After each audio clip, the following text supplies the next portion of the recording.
What if I told you that a 15-year-old high school sophomore once pitched in a Major League Baseball game? Not in some exhibition or spring training scrimmage, but in an actual regular season game that counted in the standings. What if I told you that this teenager faced Stan Musial, one of the greatest hitters in baseball history, and lived to tell about it? June 10, 1944. Crosley Field in Cincinnati. The Cincinnati Reds versus the St. Louis Cardinals.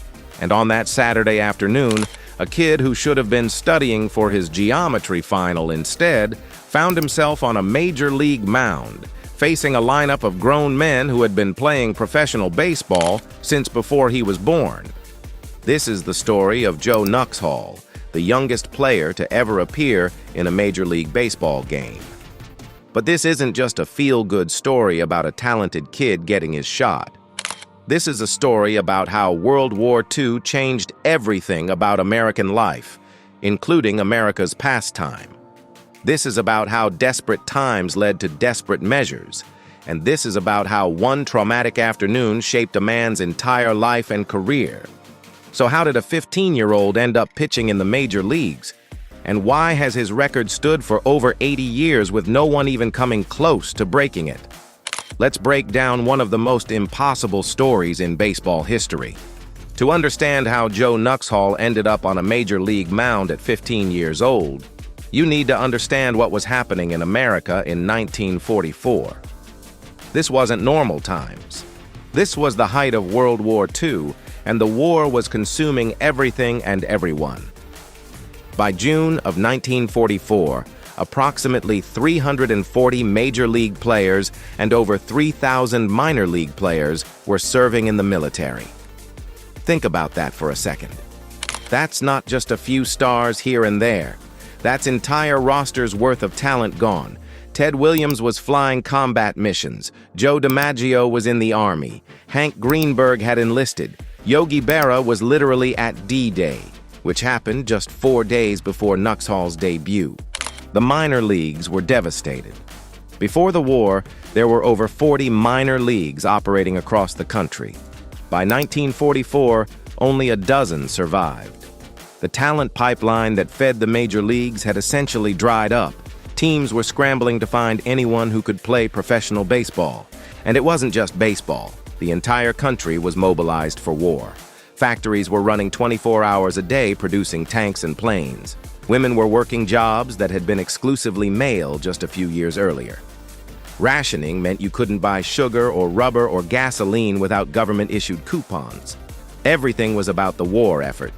Baseball was allowed to continue because President Franklin Roosevelt believed it was good for national morale. But the quality of play had declined dramatically. Teams were using players who were too old, too young, or had physical limitations that would have kept them out of the majors in normal times. One-armed outfielder Pete Gray played for the St. Louis Browns. 40-year-olds were coming out of retirement, and the Cincinnati Reds were about to take this desperation to a whole new level. Joe Nuxhall wasn't some unknown kid who wandered into a tryout.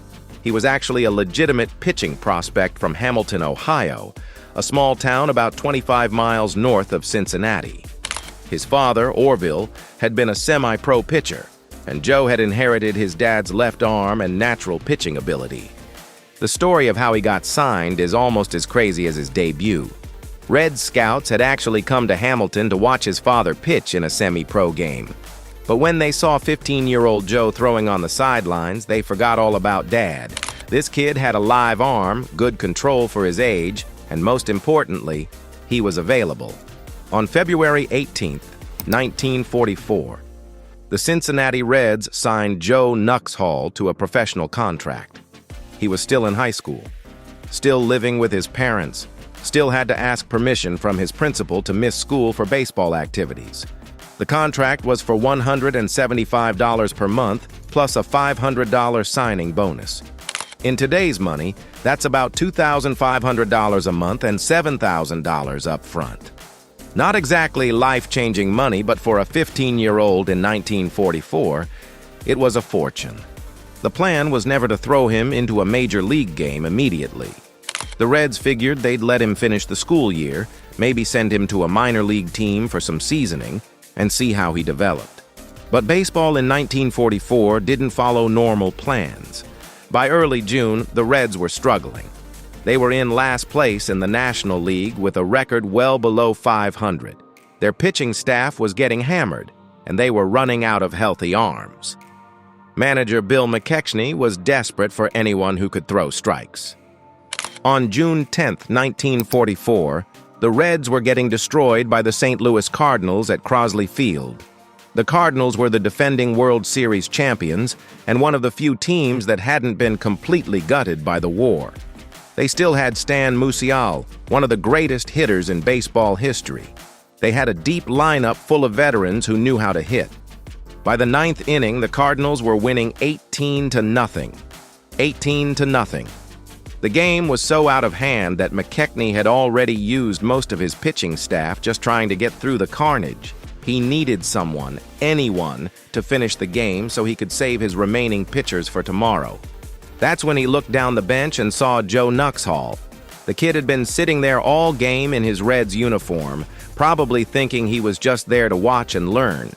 McKechnie made a decision that would make baseball history. He told the 15-year-old to warm up. He was going in. Imagine being 15 years old and hearing those words. You're not even old enough to drive a car.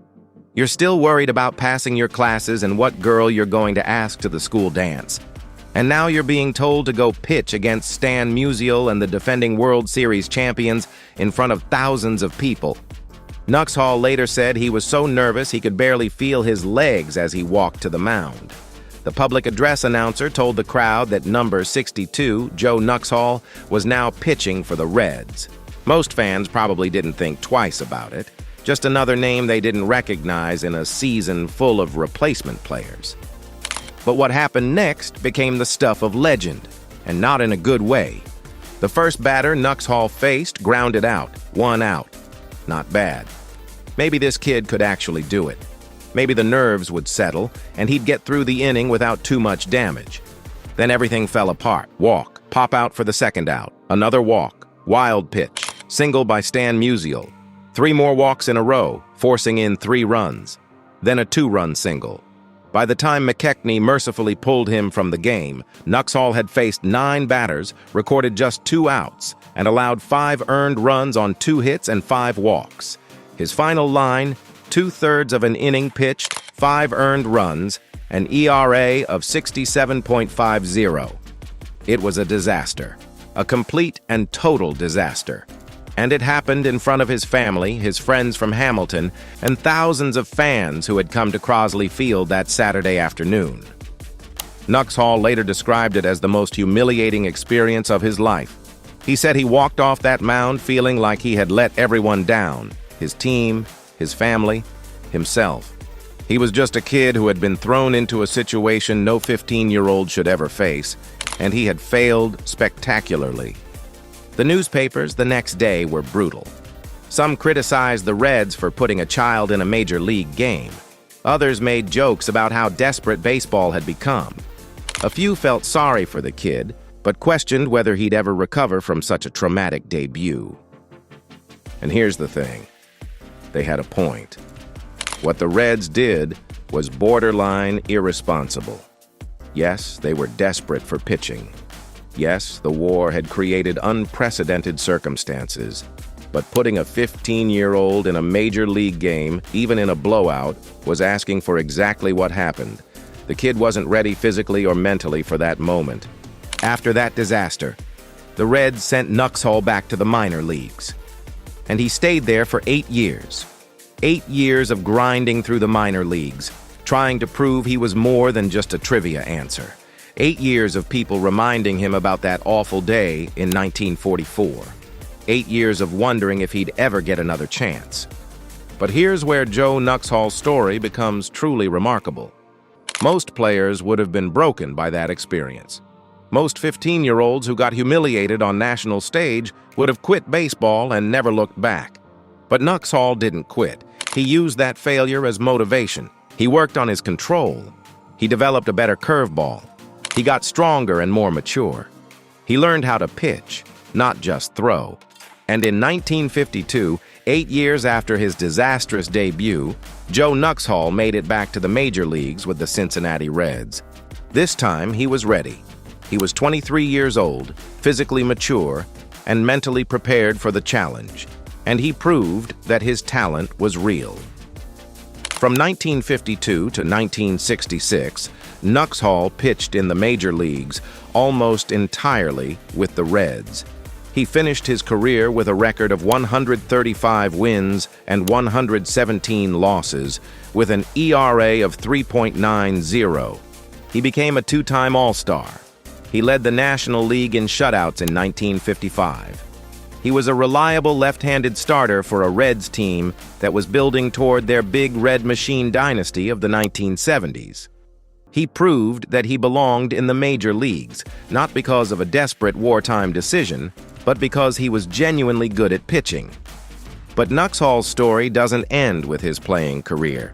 When he retired in 1967, he immediately joined the Reds radio broadcast team, and for the next 37 years, he became the voice of Cincinnati baseball. His signature sign-off, "This is the old left-hander, rounding third and heading for home," became iconic in Cincinnati. He broadcast Reds games through the Big Red Machine era, through the Pete Rose years, through multiple generations of Cincinnati baseball. He became more famous as a broadcaster than he ever was as a player, and he did it all with the same small-town humility and genuine love for the game that had defined his playing career. Joe Nuxhall's record as the youngest player in Major League history has stood for over 80 years, and it's almost certainly never going to be broken. Not because there aren't talented 15-year-olds out there. There probably are. But because baseball would never allow it to happen again. You can't just sign a high school sophomore and throw him into a major league game anymore. The players' union wouldn't allow it. Child labor laws wouldn't allow it. Common sense wouldn't allow it. Nuxhall's debut was a product of extraordinary circumstances that will never be repeated. World War II created a perfect storm of desperation that led teams to make decisions they never would have made otherwise. And while Nuxhall's story has a happy ending, he overcame that traumatic debut to have a successful career, it easily could have gone the other way. Think about all the ways that debut could have destroyed him. He could have been seriously injured facing grown men throwing 90-mile-per-hour fastballs. He could have been so traumatized by the experience that he quit baseball entirely. He could have been labeled a failure and never gotten another chance. The fact that none of those things happened is a testament to Nuxhall's resilience and character. But his story also raises uncomfortable questions about what we're willing to do in the name of sports and entertainment. Was it right to put a 15-year-old in that situation, even during wartime? Did the Reds consider the long-term impact on the kid's mental health and development? Or were they just desperate to get through a meaningless game in a lost season? The answer is probably that they didn't think about it too deeply. In 1944, with the war raging and uncertainty everywhere, people made decisions based on immediate needs rather than long-term consequences. Baseball was trying to survive. The Reds needed a pitcher. They had a kid with a live arm. They threw him out there and hoped for the best. Joe Nuxhall's legacy is complicated. He's remembered as a beloved broadcaster and a solid major league pitcher, but he's also remembered as the answer to a trivia question. Who was the youngest player in Major League history? And that trivia question comes with a story of failure and humiliation that he had to carry with him for the rest of his life. In interviews later in life, Nuxhall was always gracious about his debut. He'd laugh about it, tell stories about how nervous he was, and acknowledge that he wasn't ready for that moment. But you could also sense that it still bothered him, even decades later. That kind of public failure at such a young age leaves scars that never fully heal. The 1944 baseball season was full of strange stories and unusual circumstances, but Joe Nuxhall's debut stands out as the most extreme example of how far baseball was willing to go to keep playing during the war. It's a reminder that sports don't exist in a vacuum. They're shaped by the world around them. World War II changed everything about American life, including baseball. And while most of those changes were temporary, the players came home, the minor leagues rebuilt, the quality of play improved, Joe Nuxhall's record remains as a permanent reminder of that extraordinary time. So the next time someone tells you that modern baseball players are too young or too inexperienced, remind them of Joe Nuxhall. Remind them of the 15-year-old who pitched in a major league game during World War II. Remind them that baseball has seen stranger things than whatever controversy is happening today. Because on June 10, 1944, a high school sophomore from Hamilton, Ohio, walked onto a major league mound and made history. It wasn't the kind of history he wanted to make. It wasn't the debut he dreamed about.